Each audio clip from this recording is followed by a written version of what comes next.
Olá pessoal, tudo bem? Que alegria poder estar aqui com vocês aí mais uma vez, iniciar aí mais uma Masterclass.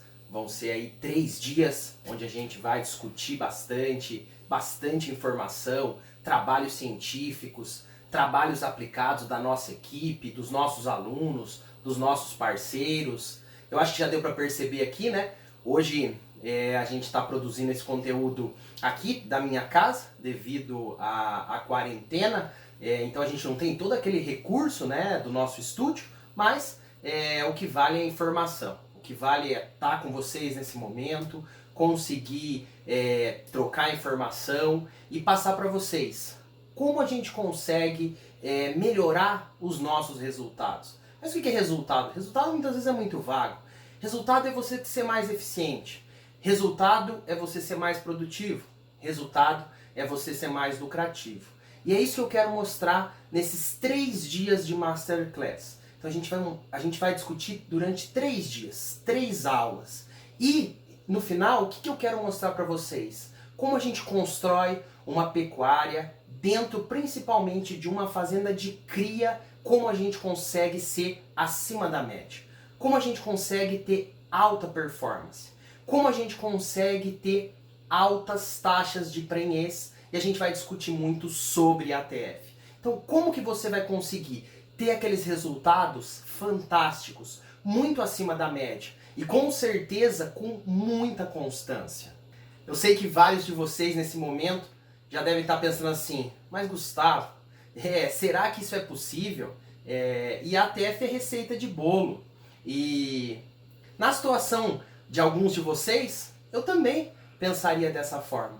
Mas eu posso garantir para vocês. Por quê? Porque eu já tive a oportunidade de ver vários dos nossos alunos colocarem em prática o que a gente discute nos nossos cursos e alcançarem esses resultados que eu quero compartilhar aqui com vocês. Mas apesar de hoje conseguir alcançar aí resultados de uma forma média muito superiores ao que a gente observa no mercado, nem sempre foi assim.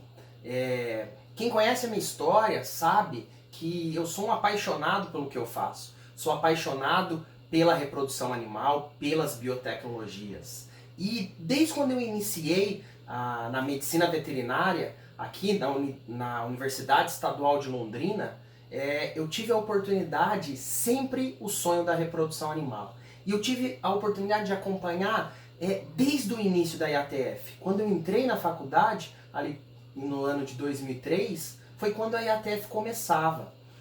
Foi quando comercialmente. E eu pude acompanhar os eventos, os simpósios, simpósio internacional, as pesquisas. Durante o estágio, participei de várias pesquisas do grupo do professor Marcelo, do professor Pietro, de outros pesquisadores aí renomados do Brasil. Então, a IATF sempre foi um sonho. Porém, quando a gente começava a colocar em prática, eu tinha muitas vezes uma frustração, como talvez alguns de vocês também podem ter. Por quê? Porque nem sempre o resultado seguia o protocolo. E isso me deixava um pouco triste. E fui sempre estudando, sempre buscando informação, sempre buscando capacitação. E teve um momento da minha vida que eu falo que foi um momento muito marcante, que foi um divisor de águas durante toda essa minha história, que já vão aí 12 anos de formado, esse ano já 13 anos de formado, o mestrado, o doutorado e o convívio aí com mais de 4.000 alunos e com diversos pesquisadores aí do Brasil e do mundo. Mas teve um ponto que foi muito marcante na minha vida. Exatamente no ano de 2017, eu tive a honra, o prazer de receber no nosso Centro de Biotecnologias, na nossa fazenda, Fazenda Santa Maria, que está bem pertinho aqui de Londrina, menos de 1 hora, tive a oportunidade de receber 3 dos maiores pesquisadores que existem no Brasil e no mundo. Eles foram até ao nosso centro realizar um curso que estava sendo organizado pelo professor Marcelo e pelo professor Gabriel Bó, E esse curso os alunos ficaram na fazenda. Mas o que me marcou é poder conviver durante alguns dias com o professor Marcelo, o professor Gabriel Bó, da Argentina, e o professor Pietro Baruzelli. O que me marcou muito foi, primeiro, conseguir ver a facilidade, o amor que eles têm pela reprodução, pelas biotecnologias. Segundo, a simplicidade e a vontade de ensinar, de passar esse conteúdo para os alunos, para que esses alunos consigam aplicar. E a gente viveu, respirou, aprendeu muito nesses dias com esses que eu chamo aí de monstros da reprodução do Brasil e do mundo. Mas teve um fato que me marcou muito. Depois que a gente terminou as aulas ali na fazenda, no período da noite, a gente teve a oportunidade de sentar para fazer um happy hour, comer um churrasquinho, e um bate-papo ali informal com eles. Eu lembro como se fosse hoje, em conversas, eu perguntei em um certo momento para o professor Pietro, professor, o que o senhor enxerga das biotecnologias e principalmente da IATF? E o que ele me respondeu foi uma coisa que eu levo por toda a minha vida, me marcou demais. Ele me respondeu da seguinte forma, Gustavo, a IATF é um mercado muito grande ainda a se conquistar. O Brasil tem imensas oportunidades, diferentes realidades e a gente ainda tem muito para conquistar e esse mercado tende a crescer. Olhando isso, pensando isso, eu perguntei, professor, e o que o senhor acredita que são os grandes gargalos? Onde são os problemas da IATF? É protocolo ainda? O que tem de segredo? Ele falou assim, Gustavo, existem alguns pontos que são importantes da gente mencionar. O primeiro ponto é, por incrível que pareça, ainda falta mão de obra capacitada, especializada e comprometida com o resultado.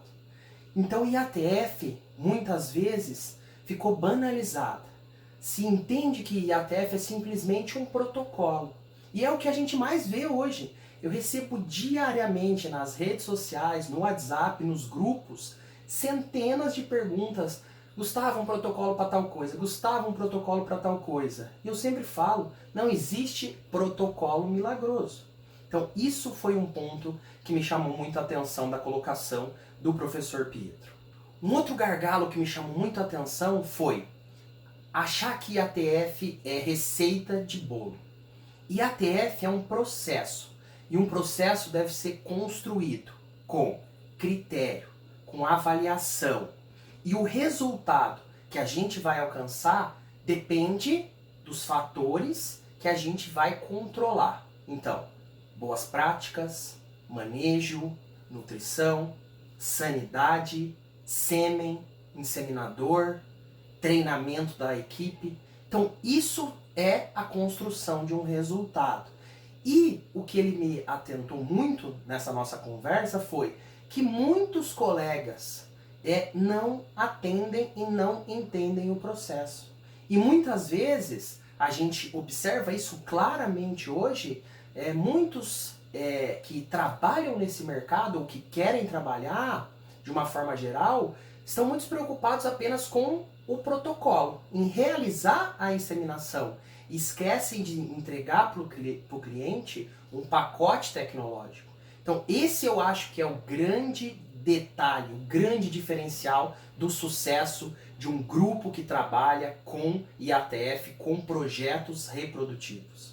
Então esses foram alguns dos pontos que eu pude discutir nesse momento com esses 3 nomes aí da reprodução animal do Brasil, que geraram muitos trabalhos científicos, muita pesquisa. E uma coisa que foi o que mais me marcou, a última fala do professor Pietro. Ele falou, Gustavo, por incrível que pareça, a técnica já está estabilizada, já está dominada, já está democratizada. Porém, a gente tem um grande comprometimento agora. A gente precisa fazer uma coisa. O que a gente precisa hoje, que o professor Pietro levantou, lá em 2017, nesse dia na nossa fazenda, foi: a gente precisa translocar a informação. A gente precisa pegar essa informação validada, essa informação que a gente já conhece de trabalhos científicos e fazer essa informação passar para o médico veterinário, para o especialista, para quem está no campo, para o pecuarista, seja ele um grande, um médio ou um pequeno produtor. Só assim, difundindo informação, que a gente vai conseguir um crescimento da biotecnologia, conseguir uma melhor eficiência, que a gente vai discutir muito nesse processo. Então a gente precisa demonstrar em toda a cadeia o impacto, a importância, onde são os gargalos. Então nessa Masterclass em especial, eu foquei muito nisso. Da gente conseguir alguns pontos. O primeiro fator que eu quero discutir com vocês é, além de falar só de reprodução, eu quero bater um pouquinho nesse ponto, que é o quê? O nosso cliente. Como a gente está abordando esse cliente? Quais são os argumentos, as estratégias de convencimento? Eu sempre falo para os nossos alunos, eu falo, não adianta você saber técnica nenhuma se você não souber negociar com o seu cliente, apresentar, ter relacionamento com o seu cliente. Então nessa Masterclass, durante vários momentos, eu quero e vou mostrar para vocês como a gente pode, uma forma que a gente utiliza para abordar o nosso cliente, para mostrar para ele onde é o problema, como a gente pode resolver e que ele pode ganhar mais dinheiro com o nosso serviço. E é isso que eu quero bater e quero mostrar demais para vocês. Não só para a gente conseguir muitos clientes, mas principalmente para a gente conseguir os melhores clientes, que nos dão mais condição, que nos dão mais valorização. E é esse cliente que eu quero. E é esse cliente que vocês também têm que buscar. Então como que a gente vai começar? Como que a gente vai abordar esse cliente? Então eu sempre falo, eu tenho que mostrar para o meu cliente que o que eu entrego para ele tem valor. E como eu vou mostrar isso? A gente pode fazer isso de diferentes formas. O primeiro ponto é mostrar para ele que ele tem um problema. Mostrar para ele que ele tem uma dificuldade na fazenda dele. Mostrar para ele que ele tem uma dor. A dor pode ser de diferentes formas. Pode ser ele não ter o gado que ele quer, ele não está colhendo o resultado que ele gostaria, está faltando dinheiro, está difícil, está um momento de crise. E muitas vezes ele não enxerga isso. Uma grande parcela dos proprietários, dos fazendeiros, muitas vezes não enxerga. E esse é o nosso dever, o seu dever. Mostrar para o seu cliente, mostrar para o seu pai, para o seu tio, para o seu vizinho, para o seu avô, para a sua própria família, para o seu próprio negócio. Será que tem algum problema? Será que no manejo reprodutivo da fazenda, no toda a organização, será que está faltando gestão? Onde está o problema? Então, a primeira coisa que eu quero mostrar para vocês, como a gente mostra para o nosso cliente onde possivelmente estão os problemas. E é isso que ele precisa enxergar. Por quê? A partir do momento que ele entende que ele tem um problema, ele tende a dar mais atenção para o que a gente tem a oferecer para ele. Então a gente vai começar, primeira coisa, conhecendo o cenário. Para a gente entender onde a gente está, qual é o nosso mercado. Então aqui a gente tem o rebanho do Brasil, né? Vamos entender onde o Brasil está situado perante o mundo. Então, aqui tem um mapa mundi, e o que eu quero destacar? Quanto mais escuro, maior a concentração de bovinos por área. Então, quais são aí os principais países, os principais players do mercado em relação a rebanho? Então, a gente tem aqui a Índia, né? Um rebanho aí muito interessante, um rebanho volumoso, grande. Se a gente considerar búfalo, então um rebanho aí, o maior rebanho do mundo. A gente tem aqui um país que aqui não está muito com uma coloração escura, mas é um grande player do mercado, a Austrália. A gente pode olhar aqui alguns países da Europa, onde é o berço de grandes raças aí, é o berço das raças europeias, né, que hoje são tão importantes nos cruzamentos aqui que a gente utiliza no Brasil. A gente tem aqui os Estados Unidos, a gente tem o México, e aqui a gente também dá um destaque para toda a América do Sul e com certeza aqui o Brasil. Então o mundo hoje tem por volta aí de 1,2 a 1,3 bilhões de cabeças. Mas vamos olhar o Brasil. Qual que é o cenário do Brasil? Então, aqui eu separei um compilado de informação de vários órgãos, do CPEA, da Scott, do professor Pietro, do IBGE, e quero mostrar alguns números aqui para vocês. Então considera-se hoje que o Brasil tem um rebanho aí por volta de 218 milhões de cabeças. E desse rebanho total, o que a gente pode considerar? Que o Brasil é o maior rebanho do mundo. E esse rebanho, ele é composto da seguinte forma, se a gente for estratificar. 80 milhões são fêmeas em idade reprodutiva. E é aqui que a gente vai atacar. É aqui que a gente vai, principalmente, dar o foco dessa Masterclass, porque a gente vai falar de produção, de reprodução. Então, 80 milhões de fêmeas. 20 milhões são fêmeas com aptidão leiteira, para produzir leite. E dessas 20 milhões de vacas, a gente tem aí por volta de 33 a 34 bilhões de litros. Então, no Brasil, se a gente for fazer uma conta rápida, a vaca produz por volta de 1.500 a 1.600 litros por lactação. Se a gente considerar uma lactação por volta de 300 dias, essa vaca tem uma produção média entre 5 a 6 litros por dia. Então, uma baixa produção.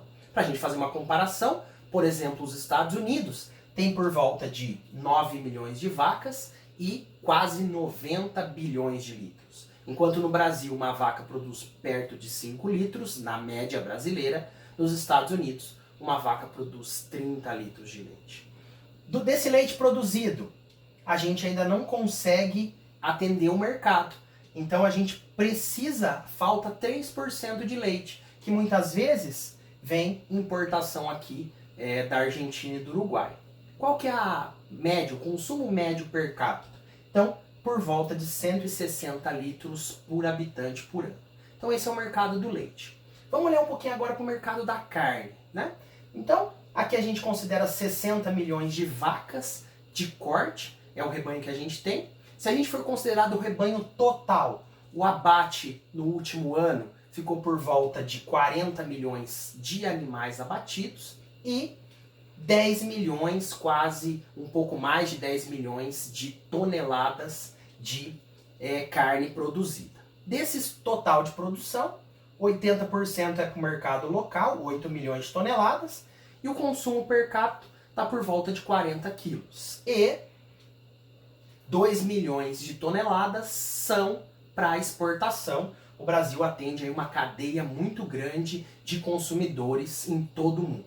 Um mercado muito importante, principalmente para quem tem escala, principalmente para quem quer qualidade, porque esse mercado quer sim qualidade. Aqui eu quero também posicionar um ponto importante, só para a gente fazer uma conta, né? Um dado que a gente sempre usa a gente chama de taxa de desfrute. Taxa de desfrute é quanto a gente abate do total que a gente tem de rebanho. Então observe aqui que proporcionalmente a gente não abate nem 20%. Então nossa taxa de desfrute é menor que 20%. Se a gente comparar com outros países, por exemplo, aí Estados Unidos, isso passa de 35% de taxa de desfrute muitas vezes. Então a gente começa a ver aqui um alerta vermelho. Talvez a gente não é tão eficiente assim. E como a gente mede eficiência? Então, será que a gente é eficiente? E é essa pergunta que você tem que fazer para o seu cliente. É aí que você tem que cutucar. Será que a sua fazenda é eficiente? Então aqui eu vou pegar alguns números. Então peguei aqui informações do professor Dezen e do Thiago Carvalho, pesquisadores aí do CPEA USP, e eles mostram aqui um levantamento de diversos países do mundo. E eles pegam alguns dados. Por exemplo, idade ao primeiro parto em meses. Observem aqui, uma grande parte dos países, a novilha tem o primeiro parto por volta de 24 a 30 meses. E qual é a realidade brasileira? A novilha tem o primeiro parto por volta de 40 meses. Então olha que a gente já tem aí baixa eficiência. A nossa novilha está demorando para emprenhar e está tendo um parto muito tarde. Está ficando na nossa fazenda muito tempo aí sem produzir. Então está diminuindo muitas vezes o espaço que a gente podia estar colocando uma vaca produzindo um bezerro. Então aqui é um ponto preocupante. Outro ponto que a gente também vai discutir. quanto que nossas vacas produzem, né? Então aqui é número de bezerros desmamados a cada 100 vacas em reprodução. E olha como chama a atenção. Média mundial, por volta aí de 80 bezerros a cada 100 vacas. Média do Brasil, 60 bezerros a cada 100 vacas. Se a gente for fazer uma comparação por vaca, 0,6 bezerros por vaca. Então fica fácil. Com esses números que são a média, fica fácil de você começar a sinalizar para o seu cliente. Quantas vacas o senhor tem? Ah, eu tenho bastante, eu tenho 1.000, eu tenho 2.000 vacas, eu tenho 500. Será que o senhor produz mais ou menos bezerros? Toda vez que eu pergunto para um cliente, para um pecuarista, principalmente aqueles mais tradicionais, eles sempre falam assim, aqui é difícil a vaca falhar. Aqui é 90% de prenhez ou mais. Ando na fazenda, tomo um café com ele, vou dar uma volta e faço a mesma pergunta de uma outra forma. Quantos bezerros o senhor desmamou ano passado das 1.000 vacas? Ah, desmamei um monte, Gustavo. Desmamei mais de 600 bezerros. Falou, então o senhor está muito perto da média nacional. Talvez a sua taxa de prenhez não seja 90%. E por aí a gente começa a identificar onde estão os problemas dentro da fazenda. Olha outro problema aqui. Aqui, o Dr. Desenho e o Thiago também demonstram que o quê? Além do Brasil produzir pouco bezerro, a gente tem um problema maior ainda. O Brasil produz um bezerro leve. 150 quilos ao desmame. Enquanto outros países estão acima de 200, 220, 250 quilos. Então aqui a gente tem um problema muito sério. O Brasil produz pouco bezerro por vaca em reprodução e além disso desmama um bezerro de baixa qualidade, de baixo peso, isso é média brasileira. E qual que é o problema? Quando a gente começa a mostrar isso para o nosso cliente, a gente fala assim, Gustavo, mas eu sempre vivi disso, desde a época do meu pai, do meu avô. Só que qual que é o impacto hoje? Por que mudou? Então aqui eu quero mostrar para vocês nessa figura, que mostra o quê? Rentabilidade, desde a década de 70 até anos atuais. Então observem que na década de 70, a gente tinha por volta de 40%, 50% de taxa de rentabilidade. E observe como os anos foram passando e essa rentabilidade vem cada vez mais, ficando mais apertada, caindo. E o pecuarista vem sentindo isso. Por quê? Ele vai descapitalizando, ele para de investir em genética, ele para de comprar animal, ele para de reformar pasto, de adubar, ele não usa mais um suplemento mineral o ano inteiro, em algumas épocas, ou não usa, não reforma. Então a gente começa a ver vários problemas.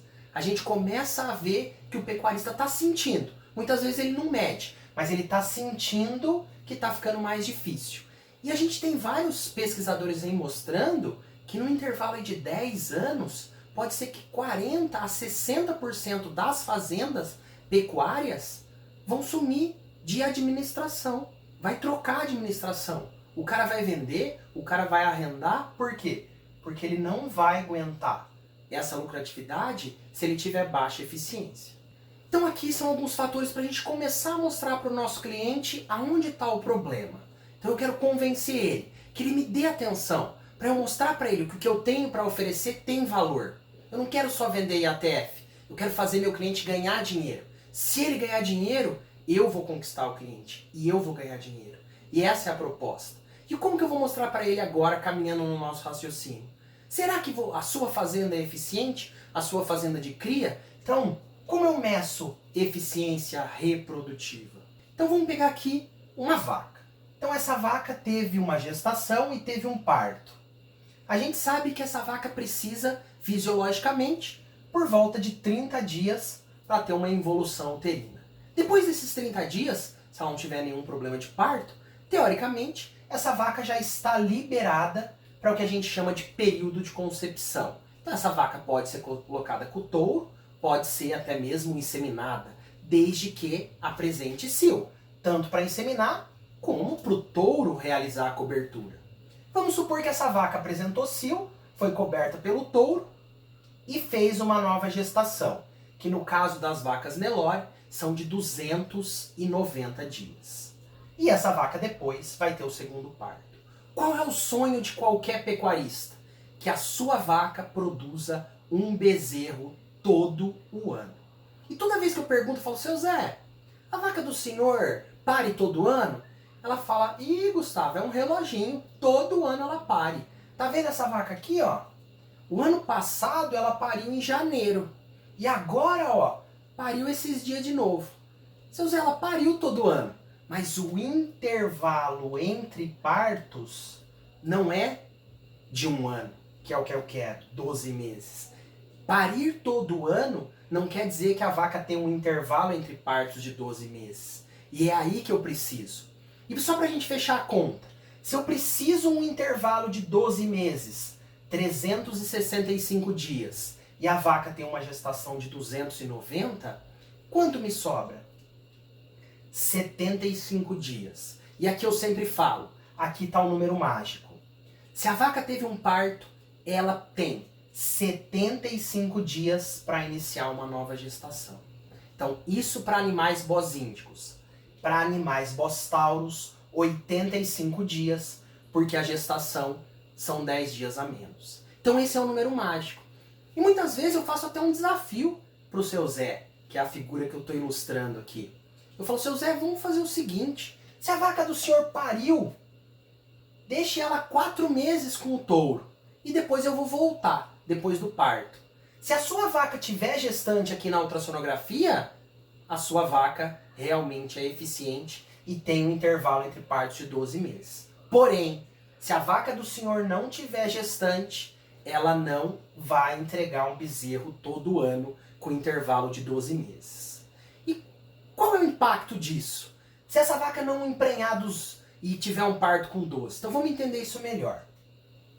Então aqui nessa figura, a gente consegue compreender muito bem que é período de serviço, que é quanto tempo essa vaca demora aí para conseguir ficar gestante novamente, dar cio, entrar em serviço, o touro acasalar, poder inseminar, quanto tempo essa vaca demorou para emprenhar, e isso vai impactar em outros fatores. Então, conforme a vaca demora mais tempo para emprenhar, mais tempo em serviço, essa vaca tem uma diminuição dos nascimentos. E essa vaca tem um aumento do intervalo entre partos. Então observem, qual é a situação do Brasil? A gente já viu numa figura anterior.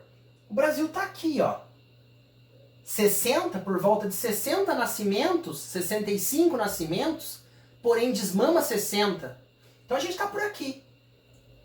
17 a 18 meses de intervalo entre partos.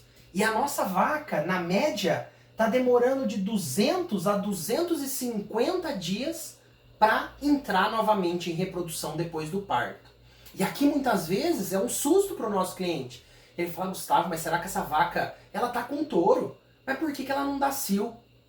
Vou discutir com vocês um pouco mais para frente esses pontos. Mas essa situação, muitas vezes essa vaca então está demorando muito para emprenhar, tendo um intervalo entre partos muito longo e gerando um baixo desempenho. E qual que é o impacto? Muitas vezes o pecuarista fala assim, mas qual que é o impacto direto? Então eu quero aqui propor uma simulação.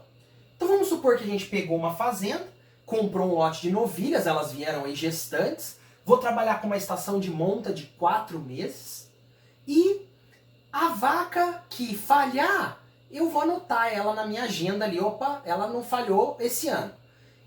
Vou considerar diferentes intervalos entre partos. Então vamos partir do sonho, que é o que a gente vai construir para conseguir aplicar nas nossas fazendas. Que é 12 meses de intervalo entre partos.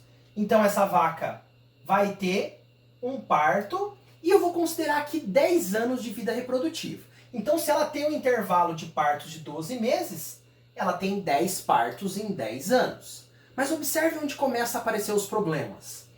Se essa vaca tiver 13 meses de intervalo entre partos, se ela tiver um período de serviço de 105 dias, ela demorou um mês a mais para emprenhar, depois de 5 partos, ela vai falhar um ano. E depois ela vai ter mais 4 partos. e ela já me entregou um bezerro a menos. Ah, Gustavo, mas até aí tá muito bom. Mas observem, para a gente chegar até na média do Brasil, 14, a gente já teve 8 crias. 15, a gente já teve 7 crias. E quando a gente chega na média do Brasil, que é 17 a 18 meses, observem, a vaca pare um ano e fale um ano. E a gente já desce para 5 bezerros em 10 anos por vaca. Então observem que se a gente fizer uma análise do que a gente quer, a gente está utilizando, aproveitando 50% do potencial que as nossas vacas podem nos entregar. Então isso é um grande problema.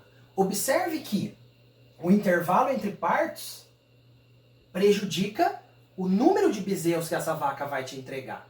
Mesmo assim, eu quero ir mais a fundo. Porque muitas vezes ele fala assim, mas o que eu estou perdendo com isso? Você está perdendo dinheiro. É isso que o seu cliente está perdendo. E eu tenho que fazer o meu cliente ganhar mais dinheiro. É isso que eu preciso para cativar e conquistar meu cliente. Então vamos ver números agora, econômico. Peguei 1000 vacas. Considerei uma taxa de nascimento de 85%. É o que nasce. Nasce em que intervalo? 12 meses, 13, 14, até 18 meses. Então, por ciclo, nasce 850 de 1000 vacas, só que eu não quero por ciclo, eu quero no ano, o que nasce em um ano. E observem, a gente sai de 850 bezerros com intervalo entre partos de 12 meses de 1000 vacas, e a gente chega, vou considerar aqui 17 meses de intervalo entre partos, a média do Brasil, a gente já passa para 600 bezerros. Então aqui eu tenho uma diminuição de 250 bezerros a menos. Peguei um valor aqui de mercado dessa semana, tanto macho e fêmea, 150 quilos que a gente viu, que é o peso médio, então eu estou usando aqui dados reais, mostrado por pesquisadores aí renomados, então estou usando a média. Na sua realidade, isso pode ser melhor ou isso pode ser pior. Até eu proponho que você também faça essas contas. R$ 1.275 o valor médio de um bezerro Nelore de 150 quilos, macho e fêmea é o preço médio. R$ 1.275. O que eu tenho de faturamento? Observem, faturamento com 17 meses de intervalo entre partos, 600 bezerros, R$ 765 mil. Observem o quanto o seu cliente, a sua fazenda pode estar perdendo de dinheiro. Conforme eu diminuo o intervalo entre partos, eu produzo mais bezerros e eu melhoro o faturamento. E se a gente olhar na última linha, aqui a gente tem a diferença para 12 meses. Então se eu sair da média do Brasil e subir para 12 meses, eu teria, encurtar esse intervalo entre partos para 12 meses, eu teria um incremento da minha receita da ordem de R$ 300 mil. Isso sem mudar o número de vacas que eu tenho na fazenda. Que muitas vezes é o que o pecuarista quer fazer. Aproveita esse cenário de bezerro valorizado e ele quer reter fêmea. Vou segurar as minhas bezerras esse ano para virar novilha, para virar vaca, não vou vender. Vou produzir mais bezerro. Será que esse é o caminho? Será que eu não tenho que pegar o que eu tenho e produzir mais, para aí sim eu ganhar mais dinheiro? Eu sei que nesse momento muitos estão se perguntando assim, mas Gustavo, por que isso acontece? Por que a vaca que está lá com o touro, por que essa vaca não está emprenhando? Será que é problema no touro? Pode ser, faça um exame andrológico, peça para um veterinário capacitado realizar o exame, mas eu posso garantir para você que provavelmente não é. Pode ser o touro. É importante que você faça avaliação. Então aqui tem uma figura clássica do grupo do professor Pietro, que a gente fez uns ajustes, umas adaptações, né? Onde a gente pode ver crescimento folicular e ovulação no pós-parto. Então a gente pegou uma vaca, essa vaca teve o parto, a gente começa a passar ultrassom nessa vaca para avaliar como está esse crescimento folicular.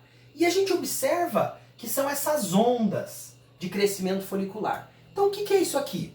O folículo começa a crescer, chega no ápice ele passa a ser dependente de um hormônio que chama LH, e quando ele chega nesse ponto e precisa desse hormônio, a gente tem depleção desse hormônio.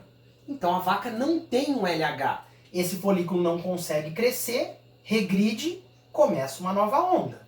E assim vai. E por que ocorre essa depleção desse estoque de LH? Principalmente por dois fatores: nutrição e presença do bezerro. Então esses dois fatores acarretam uma diminuição. A gente chama depleção do estoque de LH. E o LH é fundamental para o crescimento final do folículo e para fazer esse folículo ovular. E onde o LH vai voltar a ter pulsatilidade? A gente vai observar isso muito variável entre as fazendas, mas 150, 180, até mesmo os 200 dias depois do parto. Então isso, a vaca durante esse período, ela vai estar no que a gente chama de anestro pós-parto. Então essa vaca vai estar totalmente parada, sem apresentar cio, sem poder ser acasalada pelo touro, porque ela não vai demonstrar o cio. Então a gente precisa ter muita atenção para essa figura. Esse é o coração do problema. A vaca no Brasil tem o que a gente chama de anestro pós-parto.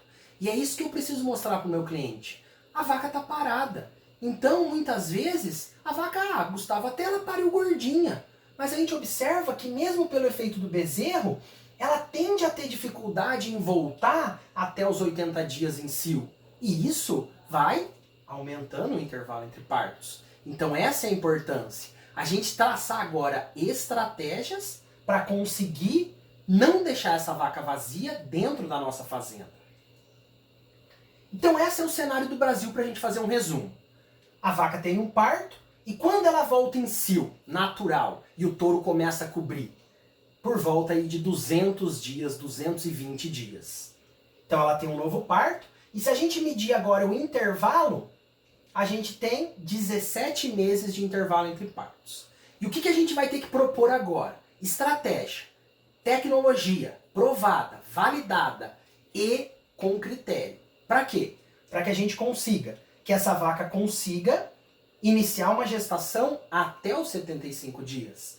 E com isso, se a gente mensurar agora, a gente tem um intervalo entre partos de 12 meses. Então o que eu vou precisar fazer? Investir em conhecimento, capacitação, tecnologia, organização, critério para conseguir diminuir de 225 para 75. Então eu tenho que diminuir o período de serviço em 150 dias e com isso eu tenho uma diminuição do intervalo entre partos de 5 meses. E com base nesse cenário, quero mostrar para vocês agora de novo número, porque eu acho muito importante a gente ter familiaridade com números, para a gente apresentar para o nosso cliente. Por quê? Porque é no bolso dele muitas vezes que ele sente. É ali que ele vai ver que ele está tendo prejuízo, que ele está deixando de ganhar dinheiro. E todo mundo quer melhorar, quer ganhar mais dinheiro. Então, eu tenho aqui uma simulação. E essa publicação a gente já fez algumas vezes, e o título é Sua vaca vazia pode te levar à falência. O que eu quero dizer com isso? Que a sua vaca vazia custa caro. E é ela que vai fazer a sua fazenda sem produtiva. É ela que está tomando o dinheiro da vaca que está produzindo. Vamos fazer aqui uma simulação. Então vamos considerar uma fazenda de cria com 1000 vacas. Essas vacas têm 70% de taxa de prenhez. Considerei aí a média nacional. 60% de taxa de desmame. Como a gente viu, 100 vacas nos entregam 60 bezerros. 1000 vacas nos entregam 600 bezerros. Peguei o peso médio do bezerro, peguei o preço médio do bezerro essa semana, macho e fêmea, e o bezerro então tem esse valor de 150 quilos, da ordem de R$ 1.275. E o que a gente tem aqui agora? Um faturamento com venda de bezerro da ordem de R$ 765 mil. O que eu preciso saber agora? Essa é a minha receita. Mas quanto custa? Quanto custa manter 1000 vacas na fazenda? Mas, Gustavo, custa o quê? Não é só o pasto? Custa o pasto, custa funcionário, peão, custa sal mineral, custa medicamento, vacina, imposto, tem que fazer cerca, tem que reformar curral, tem que reformar pasto. Então tem vários fatores, vários custos dentro de uma fazenda. Lógico, talvez uma fazenda aqui no Paraná tenha outro despesa do que uma no Mato Grosso, do que no Rio Grande do Sul, do que no Nordeste. Mas vamos usar de novo a média. Então aqui eu peguei, segundo os analistas, quanto custa manter uma vaca em uma fazenda de cria. Então, uma vaca custa de manutenção da ordem de R$ 600. E eu sugiro que você faça a conta da sua fazenda ou do seu cliente para saber quanto custa. Por quê? Porque aqui a gente já começa a ficar atento. Se essa vaca não produzir um bezerro, o que ela vai deixar para nós? R$ 600 de prejuízo. E ela que pode te levar à falência. Vamos terminar a nossa conta. Quanto que eu tenho de despesa? R$ 600 mil. Então, se eu deduzir receita de despesa, eu vou ter aqui um saldo positivo de R$ 165 mil. Aí o pecuarista já olha e fala, Gustavo, então ó, pra você ver como produzir aí bezerro, ter uma fazenda de cria, dá lucro. Realmente. Nesse cenário que a gente está, onde o bezerro está valorizado, muitas vezes a gente consegue equilibrar aí as contas, porque a gente está no ciclo do bezerro de alta. Mas pode esperar, provavelmente, daqui a alguns anos, pode ser que esse bezerro tenha uma queda de preço, tenha uma diminuição de preço. E com isso, a gente não consiga equilibrar as contas. Então, eu tenho que ver o custo que eu tenho e quanto que realmente está sobrando. E eu sempre falo, não é porque está sobrando positivo, mas será que não podia sobrar mais? É isso que eu preciso mostrar para o meu cliente. Aqui eu já quero compartilhar com vocês algumas objeções que são muito claras, que os clientes sempre me perguntam aqui. Fala, Gustavo, mas você tem 600 bezerros de 1.000 vacas. Então tem 600 vacas que estão dando lucro. Se ela custa 600 e eu vendi o bezerro por 1.275, ela estaria dando R$ 675 de lucro. Fenomenal! Mas e aqui não está dando bezerro? São 400. 400 vacas vezes R$ 600 no exemplo, são R$ 240 mil de prejuízo. Aí o pecuarista fala assim, Gustavo, mas eu vou descartar essa vaca. 400 vacas, se eu vender aí por R$ 2.000, R$ 2.500, dá quase R$ 1 milhão. E eu vou ter mais lucro ainda. Não. Você vai estar comendo o seu capital. Se você abater 400 vacas e você não fizer a reposição, você não vai ter mais 1.000 vacas na próxima estação. Você já vai ter menos vacas. Então você vai produzir cada vez mais menos bezerros. Então isso é importante. Que você não tente tapar o sol com a peneira. Você vai vender a vaca? Ótimo. Mas o que você vai ter a reposição? Então você tem que fazer essa conta de venda, mas também o que você vai ter gasto de reposição. Pessoal, aqui é uma simulação. Então aqui é para mostrar para vocês números médios do Brasil. Para a gente ter um norte, para a gente ter um parâmetro. Lógico, o Brasil é um país de dimensão continental. Então realidades totalmente diferentes. Então lógico que você provavelmente pode estar se perguntando assim, mas Gustavo, na minha realidade é totalmente diferente. Ótimo, mas faça a conta. Faça a conta para ver o que está sobrando. Será que está positivo? Será que está negativo? Faça a conta da sua realidade. Quanto custa uma vaca? Quanto custa manter uma vaca? Por quanto você vende um bezerro? Mas sempre de forma média. Sempre uma média do seu rebanho. Para que isso a gente consiga mostrar para o nosso cliente onde possivelmente são os gargalos, onde está a dor, onde há dificuldade. E com base no problema que foi o foco desse primeiro dia, era isso que a gente precisa mostrar para o nosso cliente. Onde está o problema? Onde está a dor? Onde ele pode melhorar? Onde ele pode ganhar mais dinheiro? Como ele pode ser mais eficiente? Eu sei que ainda muitos de vocês devem estar pensando assim, mas Gustavo, essas coisas a gente já ouve desde a época do vô, do pai, sempre foi assim. Como que eu vou conseguir mudar? Como eu vou conseguir implementar tecnologia? IATF eu vou lá numa casa agropecuária, o balconista me dá o protocolo, o laboratório quando me vende me entrega um protocolo. Ótimo, isso é uma verdade. Mas entre ter um protocolo, que eu chamo de protocolo Google, protocolo milagroso, até esse protocolo trazer resultado, esse manejo reprodutivo trazer resultado e você ser mais eficiente, é uma distância muito longa. E eu sei, eu acompanho várias fazendas, assessoro vários alunos e eu sei como funciona de forma prática. E os nossos alunos vêm relatando cada vez mais, mostrando para nós, Gustavo, depois que eu comecei a enxergar de forma diferente o contexto, o cenário, a fazenda como um todo, não entregar um protocolo de ATF, e sim um pacote tecnológico. Tudo mudou. Meus clientes aumentaram. Meus clientes melhoraram de qualidade. Hoje eu consigo selecionar um cliente melhor. Eu consigo ter argumentação para provar para ele que o que eu quero implantar tem valor. Tem custo sim, mas tem valor. Vai ter retorno. Vai trazer mais dinheiro para o bolso desse pecuarista. Eu não quero me alongar mais. A gente já está com bastante tempo de informação para que isso não fique cansativo.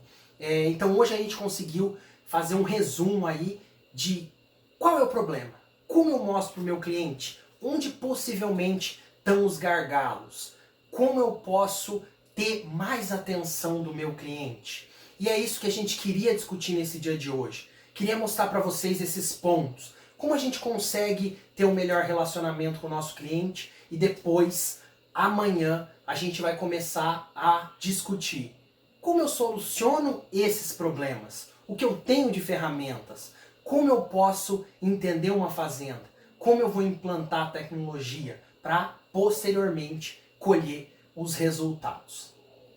Quero agradecer demais vocês, mais uma vez. Muito obrigado por dedicarem um pouco do seu tempo. Eu sei que a gente passa por uma fase aí conturbada em todo mundo, mas que a gente tenha fé, que a gente tenha muita força de vontade. O agronegócio é o que sustenta o Brasil. O Brasil vai ser e é responsável por alimentar o mundo. Então a gente que participa dessa cadeia, a gente é responsável. Então se a gente quer que a gente passe dessa fase, que vai passar, é questão de mais alguns dias, a gente vai passar dessa fase. Que a gente saia dessa fase de cabeça erguida e que a gente consiga todo mundo dar a nossa cota de sacrifício e consiga melhorar o nosso país, o nosso bairro, a nossa cidade e o nosso mundo. Agradeço demais a atenção de vocês. Espero vocês amanhã no nosso segundo módulo. Eu peço para vocês, se vocês gostaram da discussão de hoje, deixe seu comentário, deixe sua pergunta, marque o seu amigo. Isso é importante para a gente gerar discussão, para eu saber o que vocês estão achando, o que a gente pode abordar ainda mais. Espero encontrar vocês. Vou fazer aqui o último pedido. Se você gostou, se você quer criar ainda mais comigo essa corrente, dá um print na tela agora, compartilha nas suas redes sociais, no Stories e marca a gente. @chip.embrio e marca lá. #o agro não pode parar.